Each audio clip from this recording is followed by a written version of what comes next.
Bueno, bien hallados y queridos suscriptores, no sé si me verán porque vuelvo a estar otra vez tapado por los libros, pero bueno, creo que así hemos conseguido llegar más o menos para que al menos me vean la parte superior de mi cara. Lo primero de todo que quería es darles a ustedes las gracias por el éxito más o menos moderado que ha tenido mi último vídeo que se ha dedicado a Juan Manuel de Prada y a Joseph Pearce. Es curioso, pero cuando mi canal está alicaído y con pocas visualizaciones, es hablar de Prada y todo el mundo viene por lo menos a ver mis vídeos. De Prada para mí es un talismán. Hay varias cosas que se me olvidaron en mi último vídeo de decir. Se me olvidó decir algunas cosas. Por ejemplo, el tema de los archivos. Ya más o menos creo que dije que los archivos catalanes... A ver, creo que cometí un error. A ver, los archivos catalanes ciertamente no... El problema no era con los archivos catalanes, sino con los franceses. Eran los archivos franceses los que habían eliminado documentación y, por cierto, algunos archiveros habían tratado muy mal a Juan Manuel de Prada o personas que trabajaban en esos archivos y habían destruido documentación. Y eso era lo que denunciaba de Prada. Precisamente lo que quería de Prada desmentir es que fueran los archivos catalanes. Eso es lo primero que se debe decir. Otra cosa es que estuvimos hablando de un tema. Yo le dije, no les puedo desvelarlo, pero hay un momento en que Navales puede estar teniendo experiencias, o puede estar teniendo experiencias muy curiosas y muy extrañas. Puede ser algo trascendental o puede ser algo muy serio y más teniendo en cuenta la compañía de la que se rodeó Navales, los escritores bohemios que aparecen en Raro como yo. Y yo le dije, de Prada me dijo que ciertamente eso se deja a juicio del lector, pero yo tengo la sensación, y así se lo dije a Juan Manuel de Prada, que eso va a ser una parte muy importante del cuarto libro. Veremos ciertamente, porque a lo mejor lo heroico es que a lo mejor un personaje tenga que desafiar ese problema personal que tiene. Y respecto a Joseph Pearce hay una cosa que no les he dicho. Se tenía que haber alabado y parangonado que últimamente Joseph Pearce haya dejado, siga siendo un biógrafo espiritual, pero también haya hecho sus pinitos en el campo de los historiadores, y muy bien, por cierto. The Faith of Our Fathers es un grandísimo libro, ciertamente, y yo francamente lo recomiendo. Y ha publicado otro libro, The Good, The Evil and The Beauty, también en Ignatius Press, donde más o menos es una historia de los 20 primeros siglos, donde más o menos nos dice lo bueno, lo malo y lo hermoso que tuvo cada siglo de nuestra historia. Yo creo que yo no soy muy fan de Annals y de todo esto, ni de todas estas nuevas tendencias historiográficas que tuve que estudiar durante la carrera, pero yo ciertamente sí que hay una cosa de Annals que aprecio y que valoro mucho, y es el tema de la interdisciplinaridad de las ciencias. Por eso ciertamente me agrada que gente como Joseph Pearce dé su aportación e intente más o menos mostrarnos una visión católica de la historia, que es algo que yo he deseado desde hacía muchísimo tiempo. Y me alegro que Pearce lo haga, y yo como historiador le tengo que dar las gracias por ello, y no lo hice en mi último vídeo. Y se pide disculpas si pude haber sido un poco duro con Joseph Pearce. Yo es un escritor que aprecio enormemente. No estaría aquí su maravilloso libro si no lo apreciara.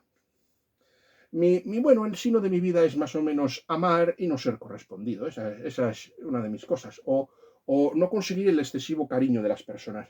Y después de haber corregido deshecho algunos entuertos, creo que mis bien hallados y queridos suscriptores, creo que es el momento preciso para hablar de mi siguiente crítica.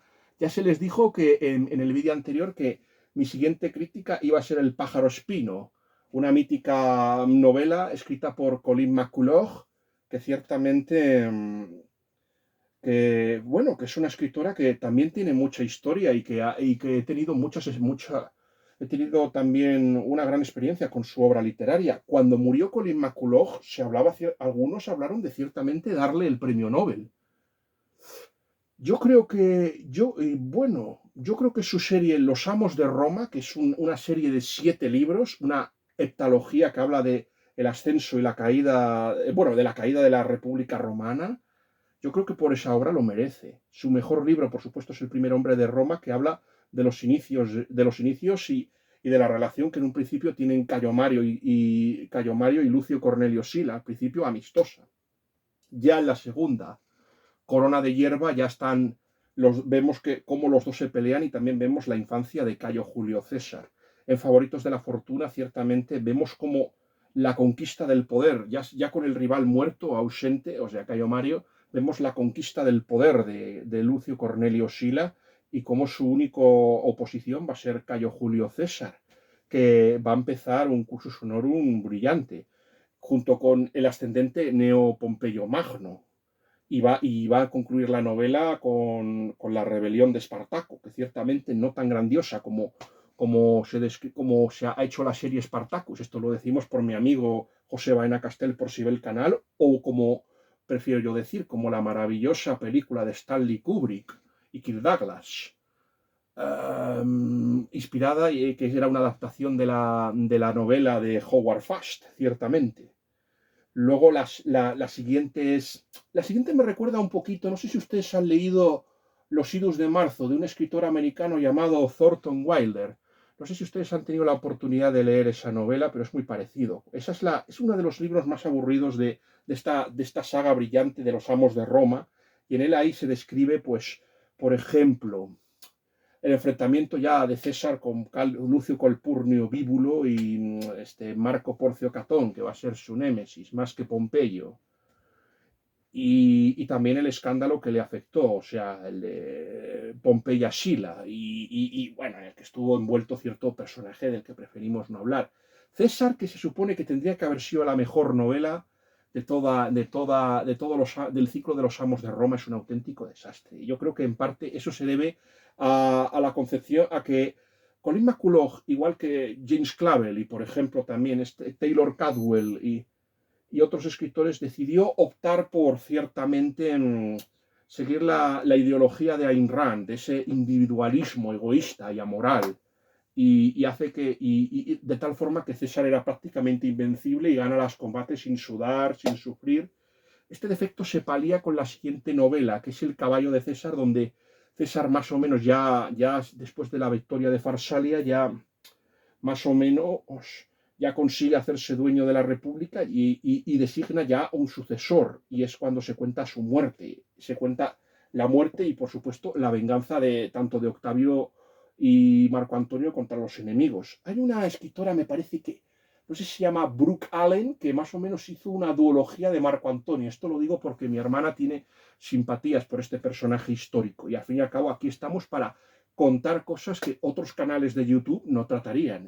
De ahí la originalidad de mi canal, por cierto, algo nuevo tiene que tener.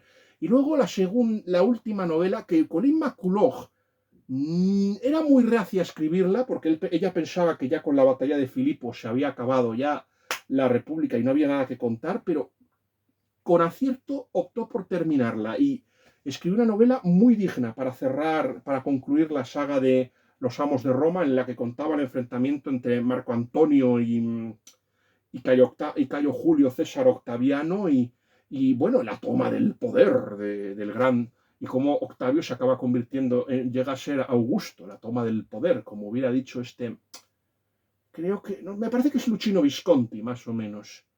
Es más o menos muy parecida, yo que sé, al vizconde de Bragelón, donde Luis XIV se acaba convirtiendo en el monarca absoluto. Pues aquí más o menos algo parecido.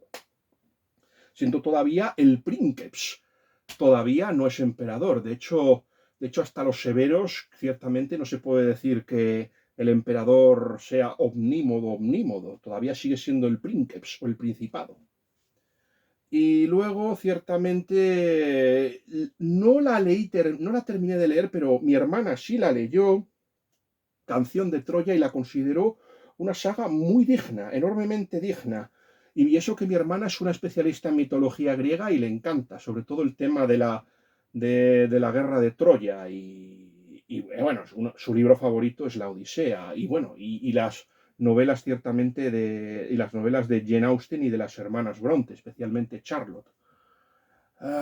Es por eso que ciertamente yo creo que esos son los grandes libros de Colin McCulloch, pero no todo lo que escribió Colin McCulloch es bueno.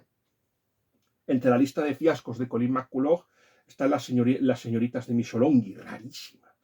Y luego está una novela interesante pero enormemente fallida, que es La pasión del doctor Christian, donde más o menos en esa novela se hace un casting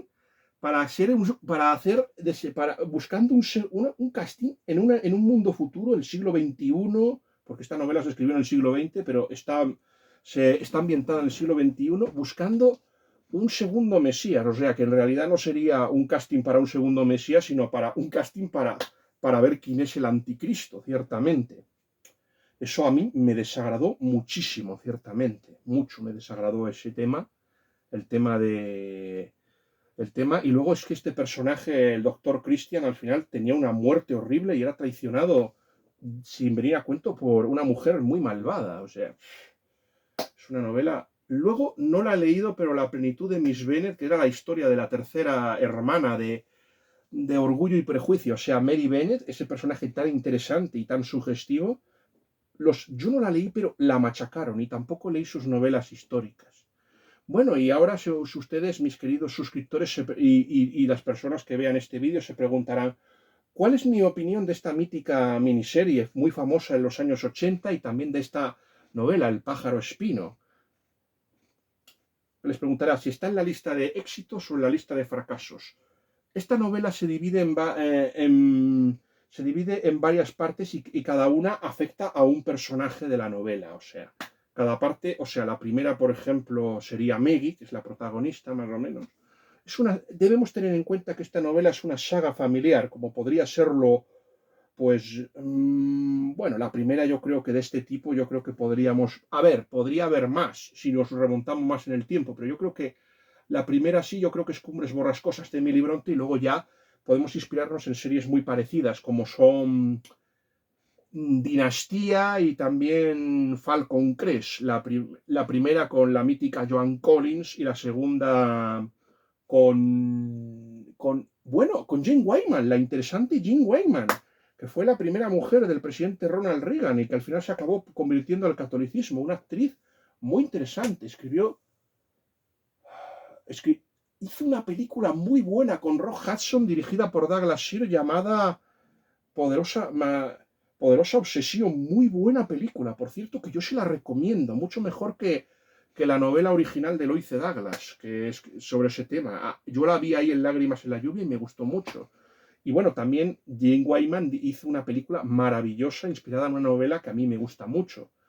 Poliana, que a mi padre le encantaba y le maravillaba, le gustaba muchísimo esa novela, le gustaba mucho esa película. Yo personalmente conseguí la novela en la editorial Almuzara, la conseguí y no me arrepiento, ciertamente. Pero volviendo un poco a esta saga familiar extraordinaria, yo creo que es una novela de pioneros, y una novela sobre el pasado mítico pues, de Australia. Y cuenta la historia pues, de un clan familiar irlandés, los Cleary, ciertamente. A mí, vamos a ver, voy a darles mi opinión. 2/5 partes de esta novela, si exceptuamos la primera parte, que yo creo que la primera parte, la de Maggie, me desagradó muchísimo. La historia, cómo cuenta el tema un poco de la estancia de la niña con las monjas, que a mí me parece que es muy hostil y que trata muy mal a las monjas neozelandesas, Colin McCulloch, y sobre todo lo que me desagradó muchísimo de la primera parte de la historia es lo de la parte ciertamente de Annunziata, o sea, el racismo. Yo no sé qué les pasa a los irlandeses que se creen una especie de patricios de los católicos, se creen ahí con un complejo de superioridad. No sé si es porque han copiado los tics autoritarios de los ingleses, pero, corcho, no hay quien los aguante, madre mía. Oh, fue llegar San Patricio y ahí mandarnos, yo que sé, a San Columbano, a San Galo, pues a San Aidano, si algunos ni siquiera eran irlandeses. Es verdad que hicieron muchas cosas los irlandeses, pero vamos, se les ha subido a San Barandano, que llegó a América posiblemente, pero se les ha subido eso a la cabeza y son insoportables. Y encima Irlanda ahora es el territorio más woke de todos. Así que a mí me caen bien, pero es que de verdad cuando se les da por... Eso, a mí esa parte me desagradó mucho porque llega a tratar con un racismo y un odio. O sea, la niña va a un internado, tiene piojos Y oye, la culpa es de la pobre familia italiana, oye, y tienen que venir el padre y el hermano a pegarle una paliza al pobre padre, pero qué sinvergüenza. A mí esa parte, yo de verdad, tuve que dejar de leer porque esta novela, porque yo ya ahí me harté y lo corté. Luego volví, reanudé la lectura, pero corcho, eso me sentó tremendamente mal, lo del internado. Aparte, bueno, tenemos un problema porque se supone que el patriarca de la familia, Padraic, se ha casado con una mujer que está muy por encima de su posición social, pero da la sensación de que la mujer, o sea, hay una especie como síndrome así el síndrome de matar al padre, o sea, algo freudiano, o sea, porque la madre a quien quiere es al hijo y luego no se da cuenta de que no se da cuenta de su relación con el patriarca hasta el final. Y aquí más o menos pues nos presenta ahí una lucha soterrada entre el padre ahí entre el padre contra el hijo y luego, bueno, luego ya no les voy a contar la historia de Frank porque eso creo que deben leerla ustedes por sí mismos, bueno, hombre, la verdad es que es un poco, bueno, pues bueno, mucho le odia al padre, pero evita que cuando el hijo quiere escaparse para alistarse en la Primera Guerra Mundial, hace una cosa, pedirle a la gente que lo traigan. Mucha humillación, pero a lo mejor con esa acción Padraic ha salvado la vida de su hijo, al que no quiere. Bueno, también está la escenita de la muñeca al principio, pero bueno, yo creo que podemos pasar de la primera parte. Luego la segunda ya mejora, porque ya empieza a aparecer el padre el Ral de Bricassar, y ese es el defecto. Algunos me preguntarán si yo ciertamente la valoración que voy a hacer de este libro, si va a ser negativa solo por la historia del padre Ralph, ese sacerdote fornicario y nicolaísta, abarraganao. Y ustedes van a decir, Fonch, usted que es un ultramontano y un católico chapado a la antigua, seguro que le va a poner mala nota por la historia por el romance. Pues sí, me ha sentado muy mal el romance entre el padre Ralph y la protagonista, la famosa Maggie, por cierto, interpretada por Sofía Ward. Ya hablaremos de ese tema porque yo quiero que esta crítica sea divertida. Yo aquí me he propuesto emular a Quillo y hacer una de esas dramatizaciones que tanto le gustan a él. A ver, al fin y al cabo yo soy algunos me han dicho que yo soy la cuenta B de Quillo y que en realidad yo era Quillo cuando estaba en Twitter. Se retiró, ya saben ustedes. Para mí, Quillo, aparte de mi maestro, es el más grande youtuber madridista, aunque sea Iñaki Angulo el que más seguidores, por ejemplo, tiene de YouTube Real Madrid. Ramón Álvarez de Mon conozca más de derecho y haya otras cuentas de youtubers madridistas maravillosas, pero para mí siempre será Quillo porque él es como diría la novela de Retorno a Braisquiz, el precursor, así que yo pretendo a esta novela, ya que por lo menos me ha desagradado tanto, por lo menos que nos riamos un poco y nos divirtamos mucho mientras ustedes ven el vídeo. Y a mí es que yo voy a confesarles un secreto. Aunque ustedes me ven aquí muy serio, yo en realidad soy un poco payasete. A mí me gustan las arlequinadas, de hacer reír a la gente, que se lo pasen bien. Y si no lo hago es por mi timidez. Bueno, yo quería decirles que en realidad soy una persona un católico de machamartillo, como diría Menéndez Pelayo, pero al final soy un cobarde. Mañana se supone que tengo que encontrar un momento para ir al sacerdote y confesarme. Pues, ¿saben ustedes? El valiente Fons es un cobarde que tiene miedo de ir a confesar sus pecados al sacerdote y solo lo hace una vez al año, porque es un cobarde. Hay que decirlo así, no tiene valor para hacerlo.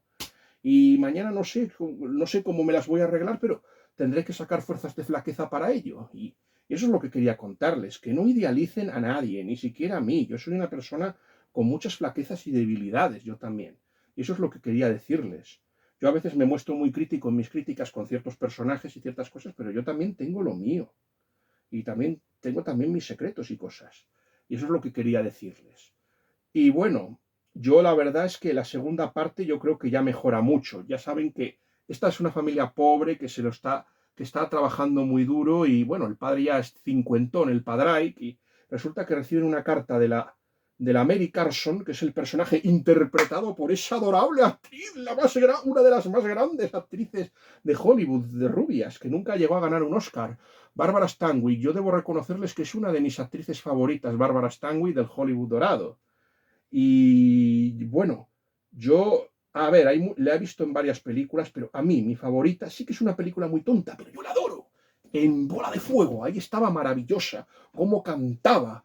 Y yo vuelvo a decirles una cosa, si usted va a irse al infierno porque quiere acostarse con una mujer, por favor, que por lo menos esa mujer valga la pena. Si usted tiene que arder en el infierno como Lanzarote, por ejemplo, arda usted por una mujer que valga la pena, por Julia Ormond, por ejemplo, en El primer caballero.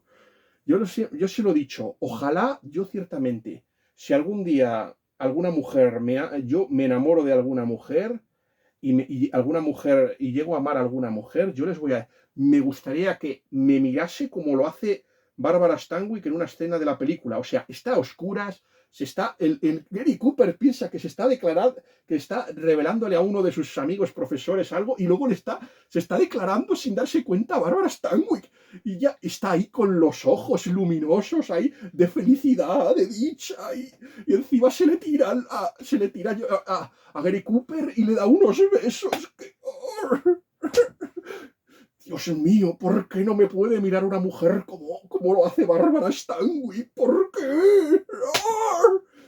¿Cómo no voy a quererla? Y es que yo les voy a decir una cosa, hay una cosa que no les dije, que La pasión del Dr. Christian, que ya hemos hablado, hay una escena maravillosa de una película El secreto de vivir, con Gary Cooper y también Bárbara Stanwyck también, y que le llega a decir una cosa que para mí es lo que tenía que haber tenido Caroline McCullough en cuenta, y es ciertamente que el personaje no se tiene que tirar para emular al Mesías, que ya lo hizo Jesucristo, que ya no necesita hacer lo mismo, que lo que tiene que hacer es redimirse.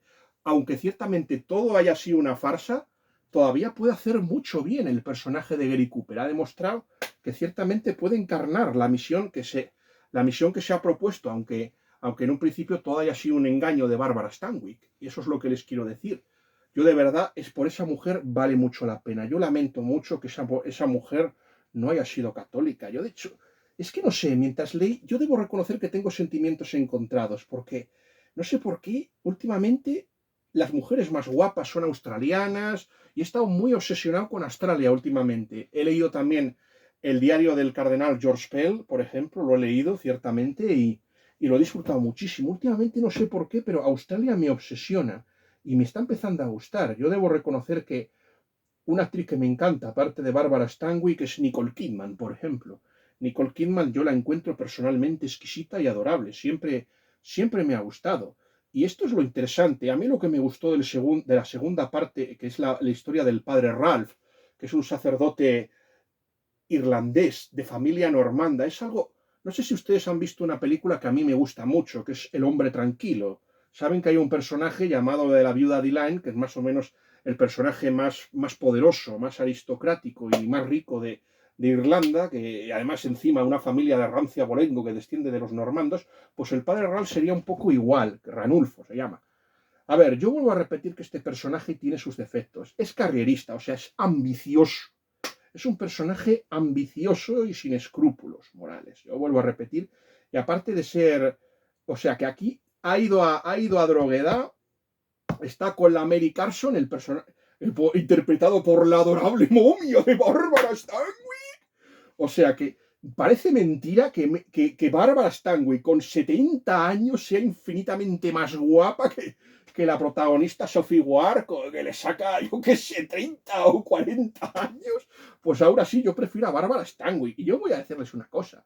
A mí me encantan las mujeres mayores, de 50. No está mal. Oye, a mí me gustan las mujeres. Yo vuelvo a repetir, la única mujer a la que he amado era mayor que yo. O sea, a mí no me importa decirlos y confesarles que yo siento una gran pasión por Marlene Monroe y me gusta muchísimo, igual que Karen, por ejemplo, Karen Spanish Cougar. O sea, a mí las mujeres mayores me agradan mucho y tienen mucho que darnos y saben perfectamente cómo tratar a los hombres. Yo creo que disfrutan mucho con una mujer de edad y experiencia y me entristece que ciertamente eso esté tan mal visto, que que un hombre más joven no pueda enamorarse de una mujer mayor si está soltera. A mí me entristece mucho todo esto.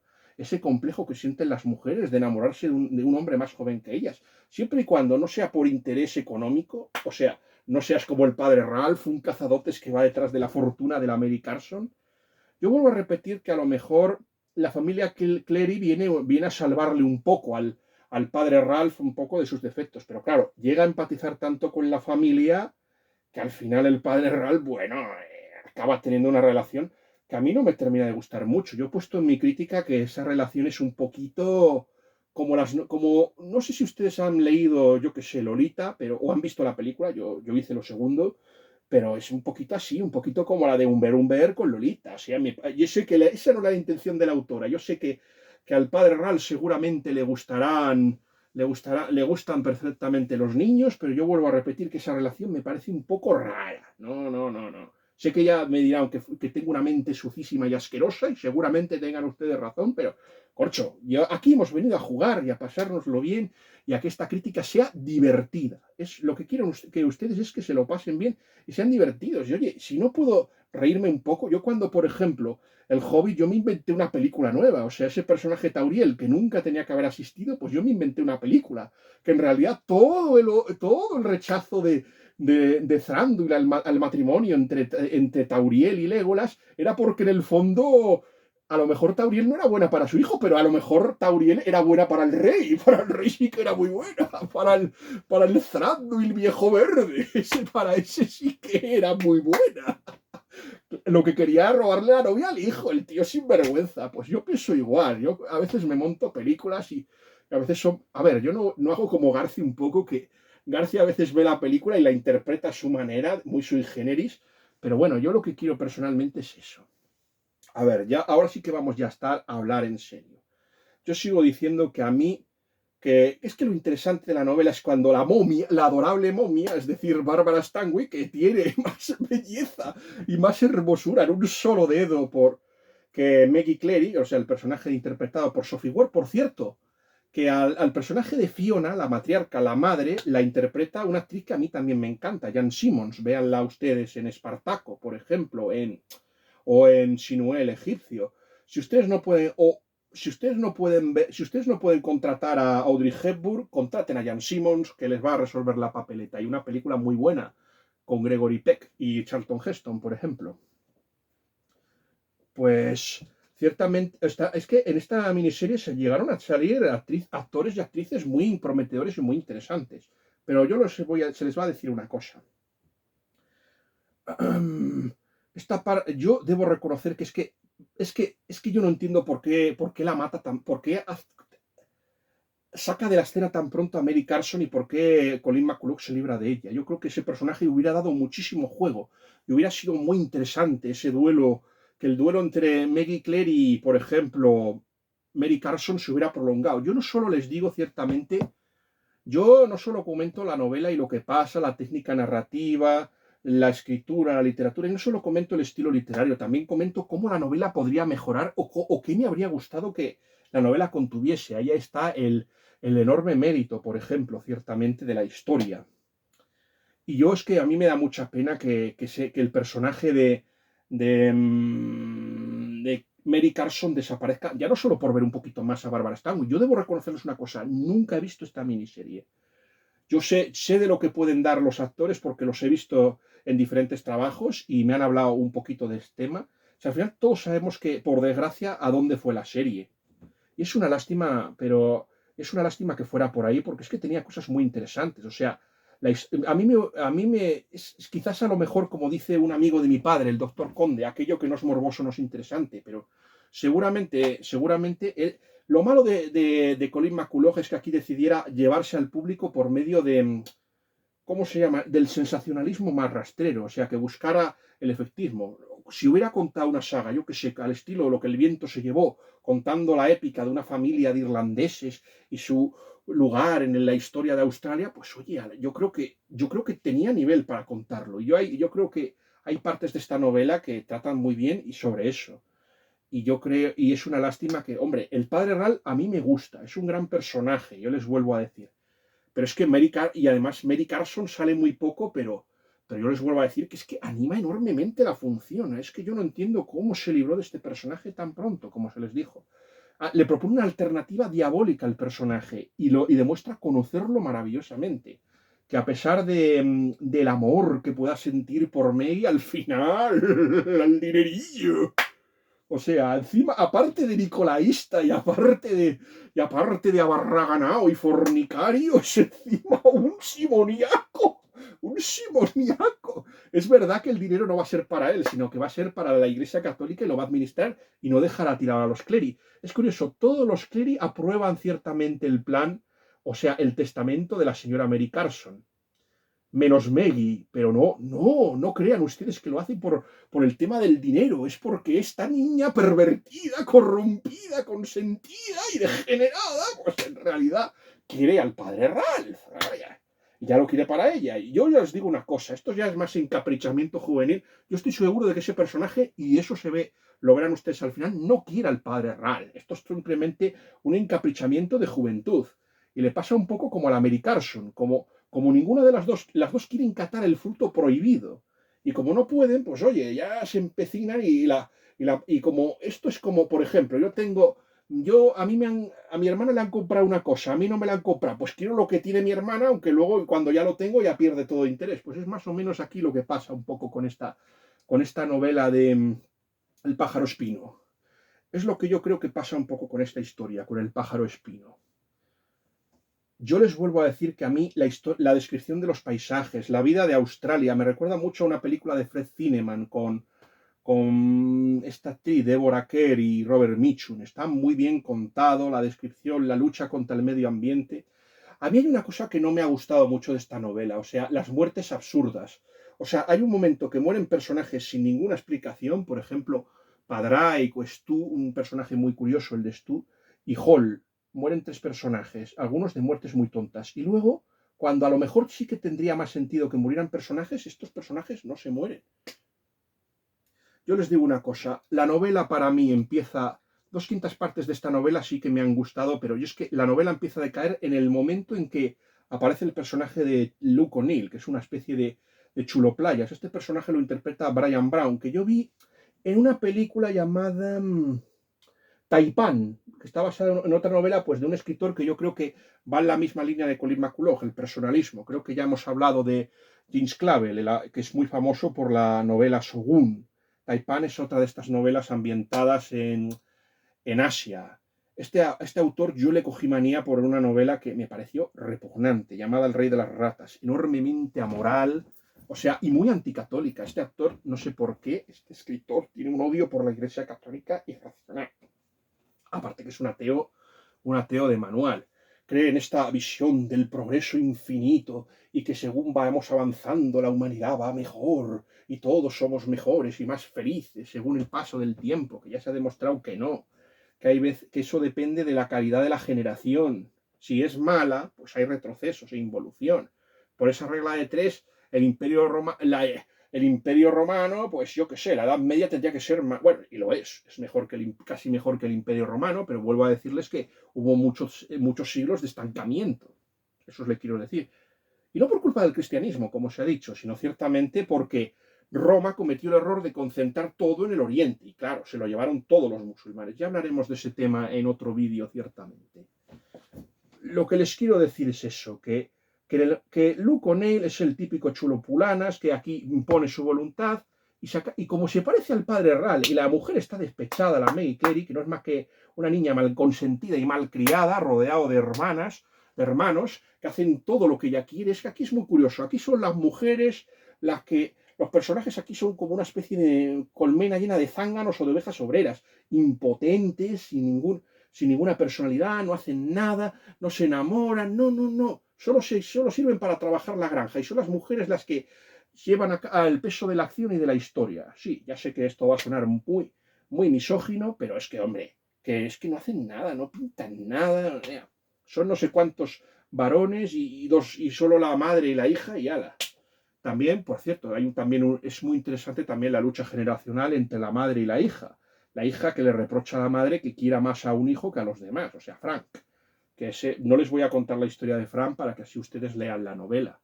Yo creo que a partir de la aparición de Luke O'Neill, el personaje es cuando la historia empieza. Entonces aquí vemos cómo ha cometido un error, cómo se ha mostrado imprudente e irresponsable. Por ejemplo, el padre Ral se ha ido, por ejemplo, a Australia y bueno, le han elevado a obispo, ha trabajado para el Dark Cluny, hay un cardenal Vittorio Contini que lo protege, ciertamente, y se lo lleva con él a Roma, pero curiosamente, cuando la familia cuando la familia Cleary lo necesita, aparece el padre Ralph, en este caso, no con una radiante armadura, pero sí con una radiante sotana y va siempre en auxilio y en ayuda de la familia, siempre. Yo voy a decirles una cosa, el padre Ralph quiere muchísimo más a Maggie de lo que Maggie le quiere a él, eso ya lo hemos dicho. Y aparte, esta historia del nicolaísmo, pues si es que no es nueva, si esto ya nos lo contó nuestro Leopoldo Alas Clarín, en la mítica Regenta. ¿Acaso qué pasa? Que aquí hemos olvidado la historia de Fermín de Pas con Ana Ozores, por ejemplo, que es una historia muchísimo mejor que la novela de Flaubert, Madame Bovary.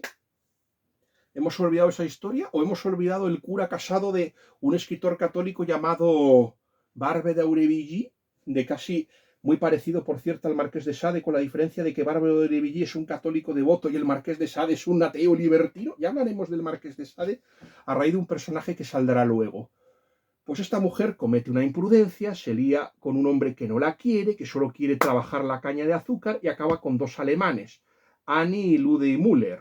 Por cierto, la Annie me parece interpretada por una actriz mítica como es Piper Laurie, que esa la pueden ver, por ejemplo, en el Buscavidas, por ejemplo, a Piper Laurie, con Paul Newman. Yo les digo una cosa, a mí me parece mucho mejor película El color del dinero que el Buscavidas. Ya sé que esto es muy impopular, pero esto lo he aprendido de mi querido Quillo Barrios. Yo aquí voy a decirles cosas que son impopulares, pero que yo creo verdaderamente en ellas. A mí me gustan. Yo de verdad, les digo de verdad que está muchísimo mejor Paul Newman en El color del dinero que en el Buscavidas.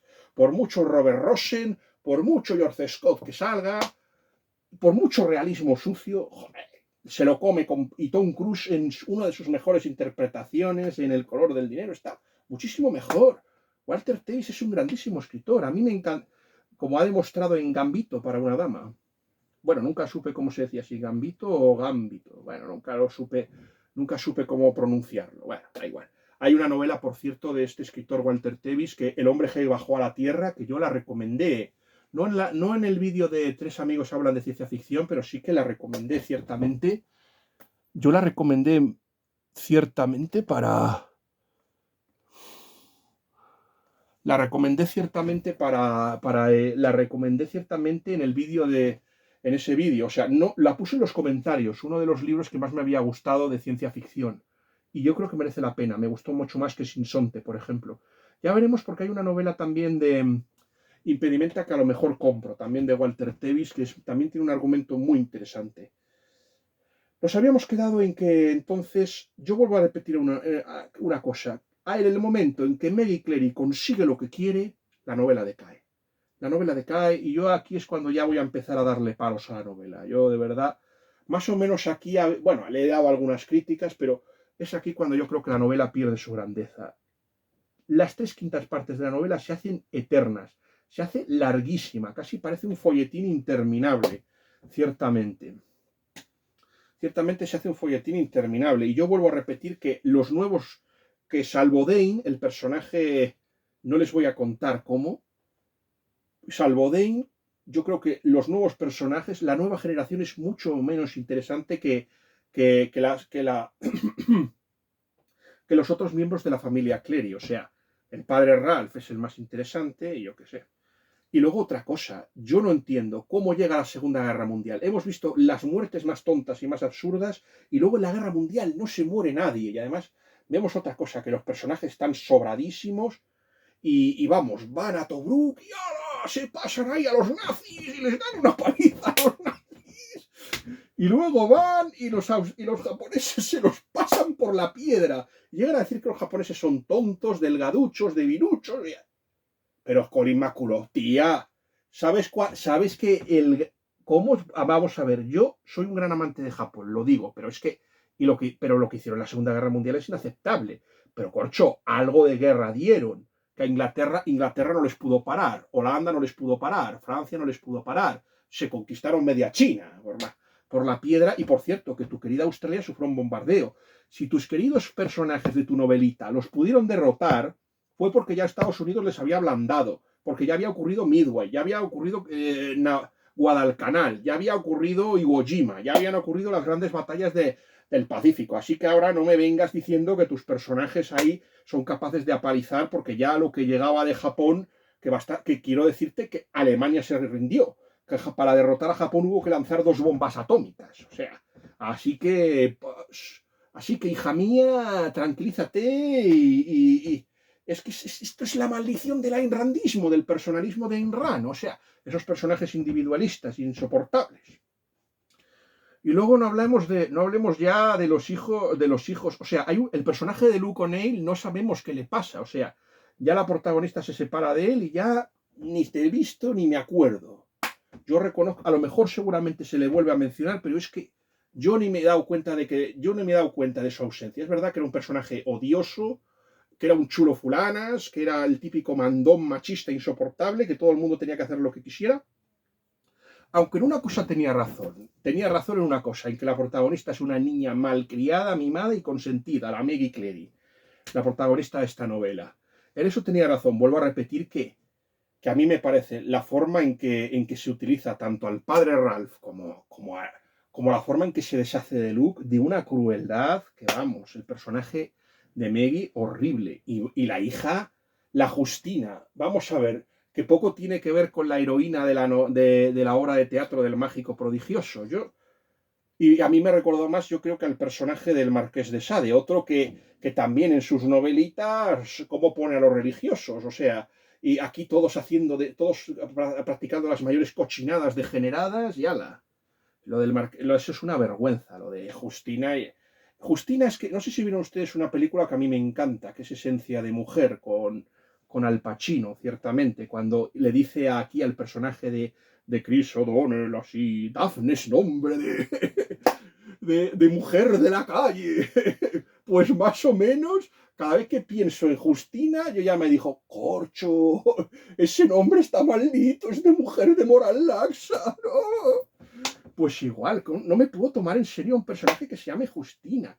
Y no solo eso, es que también encima el tema de Justina, o sea, es que encima es un personaje que me recuerda a una versión mala de las protagonistas de William Somerset Maugham. De hecho, la última parte, que es la que afecta a Jussi y a Rainer, o sea, a Rein, el personaje alemán, que se supone que es rescatado indirectamente y protegido por el padre Ralph, que por cierto, es la parte del padre Ralph en Roma repugnante. O sea, este personaje no solo es un nicolaísta, un simoniaco degenerado, sino que encima se atreve a decir que esto es como, no sé si vieron la película, esa película que a mí me desagrada tanto, Historia de una monja, de Fred Zinnemann, ¿sí? Una película que por más que quieras es la historia de una apostasía, de una mujer que es monja y que prefiere abandonar a Dios y dedicarse, vamos a unirnos a la resistencia y a matar nazis, venga. A ver, que está muy bien enfrentarse a los nazis, pero oye, a mí que te entregues al mundo en lugar de a Dios, eso a mí me sentó muy mal. Pues también hay un poquito de reproche a eso, o sea, aquí venir otra vez a resucitar el fantasma de que Pío XII es demasiado germanófilo, muy bueno, y que al final Roma se salva porque el padre Ral decide ciertamente que sea ciudad abierta. No, o sea, el padre Ral, en lugar de algo haría la diplomacia vaticana. Yo les vuelvo a decir que lo único medianamente aquí salvable es el personaje de Vittorio Contini, el cardenal que protege al padre Ralph, que es su mentor. Y por cierto, la escena de los gatos con Saba y Natasha está muy bien. Yo creo que es lo que más me gusta. O sea, a mí es el personaje mejor de la novela. A mí, ¿qué quieren que les diga? Para mí ese personaje está muy bien y yo creo que es el que comprende las verdades del barquero, el personaje de Vittorio Contini. Si yo tuviera que decir que es lo mejor de la novela, sin ninguna duda es eso. Porque es que luego el tema es que se me queda corto. Ni Fiona, ni Maggie Clary, que se supone que sobre los que reposa la novela, pues no tienen el atractivo. Y luego, pues el padre real, pues es eso, es un hombre muy atormentado y lo vemos aquí. Yo creo que ese, Vittorio Contini y el hijo, bueno, y Dean son lo mejor de la novela. Yo vuelvo a repetir ciertamente que es por lo que ciertamente merece la pena. Pues bueno, y el final no me pareció malo, pero claro, son 3/5 partes de novelas tremendamente aburridas. Yo, francamente, no será. Yo francamente no se la recomiendo. Y yo creo que ciertamente se dieron mucha cuenta en la 1 de que esta novela ya después la primera parte es más o menos aceptable y la segunda ya no lo es tanto. Se dieron cuenta en el momento en que esa parte pues solo nos pusieron escenas de la primera parte. Qué casualidad. Por cierto, que el personaje del padre Ralph fue interpretado por Richard Chamberlain, por si ustedes no lo saben. Bueno, la nota final que le pongo a esta novela, me lo estuve pensando si ponerle un poquito más, pero es que la última parte se me hizo insoportable, larguísima, y es que yo quería ya que se acabase. Es que el personaje de Justine es insufrible. Es verdad que yo creo que al final es cierto que al final podemos decir que Roma y la Iglesia ganan, pero es que ese final no justifica. Y aparte hay otra cosa que no me gusta. Yo creo que Colin McCullough sigue esa tendencia que más o menos hay de los católicos liberales de Australia. Gente como Morris West, Thomas Kennelly, de este tipo de escritores que piensan que la Iglesia tiene que liberalizarse, hacerse progre es protestantizarse, y que tienen que permitir primero, el tema tiene que consentir en acabar con el celibato eclesiástico, los sacerdotes se han de casar, luego pasará como en la novela esta de Fernando Vizcaíno Casas, que se puedan divorciar, como la boda del señor cura, que ya nos contaba todo esto. Luego, ciertamente, pues habrá que consentir el tema de la homosexualidad, habrá que consentir en el aborto, en la anticoncepción, y ¡ala! Y ya no será la Iglesia Católica, como nos decía C.S. Lewis en ese ensayo de Dios en el banquillo, ya será otra cosa. Y eso es lo que ciertamente no ven, y es lo que me apena que ciertamente no vean. Y por eso yo creo que la conclusión, y que por eso esta novela me ha desagradado tanto. Es una lástima porque yo creo que tenía mimbres. Yo creo que si se hubiera centrado en una historia de pioneros y una historia sobre la historia de Australia, yo creo que ciertamente lo que pretendió hacer en esta novela Colin McCullough, yo creo que a lo mejor tuvo más éxito Baz Luhrmann con Nicole Kidman y Hugh Jackman. Por cierto, a mí ese actor Errol Flynn siempre me ha gustado, es un actor australiano y por supuesto mi actor australiano favorito, aunque naciera en Estados Unidos, es mi querido Mel Gibson. Pero bueno, ya vamos a terminar muy bien esta crítica con un 1/5 y no sé cuál será mi siguiente crítica. Podría rescatar alguna de las críticas que tengo por ahí perdidas, como son, por ejemplo, La estrella de los elfos. Sería muy interesante ver ciertamente lo de Margaret Weiss y Tracy Hickman, porque no he hecho ninguna crítica de ningún libro suyo y merecería mucho la pena porque son escritores que me gustan mucho. Por ejemplo, sacar la crítica de otra crítica negativa, que es la del Cónclave de Robert Harris. Sí, ciertamente. Yo ya les digo que esa novela le voy a pegar más palos que a esta. Yo ya les digo, aunque esta la he suspendido, yo creo que es mucho peor. Yo creo que esta novela tiene grandes momentos, cosa que yo no veo en la novela de Robert Harris. Yo creo que de las que he leído, literariamente me parecía la más pobre, la más simplista, y bueno, ya veremos. Y luego también tengo que escribir las críticas. Tengo que escribir la crítica de San Luis de Philippe Villiers. Tengo que escribir la crítica de el enigmático Mr. Queen. Y tengo que escribir pues la crítica del Señor del Mundo. Y estoy ahora leyendo al Triunfante. Bueno, ya veremos a ver qué hago. Nada más, que Dios les guarde a todos, especialmente los que ven este vídeo. Y espero que les haya gustado.